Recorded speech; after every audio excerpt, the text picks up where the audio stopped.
एक मुलगा असतो आणि एक मुलगी असते. एक मुलगा आणि एक मुलगी असते. ते दोघे फिरायला जातात. आता एका जंगलात एक भुतीन दिसते आणि त्या मुलगा आणि मुलगी घाबरून जातात आणि ते दोघे पुढे गेल्यावर त्याला अजून एक भुतीन दिसते. तर ती म्हणते ह्या जंगलात आपण कमून आलो.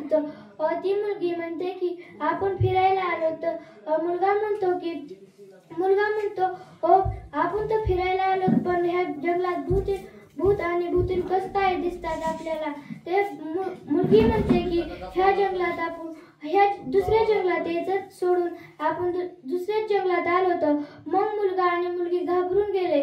मग त्यांना काय करावं वाटलं. मग एके दिवशी त्यांना माणूस दिसला. माणूस म्हणाला, काय झालं बाळांनो तुम्हाला. ते पोरं म्हणाले की आम्हाला भूतीन आणि भूत दिसले 2 जाग्यावर. और ते म्हणले तुम्हाला कुठे जायचे होते. ते म्हणले आम्हाला फिरायला जायचे होते.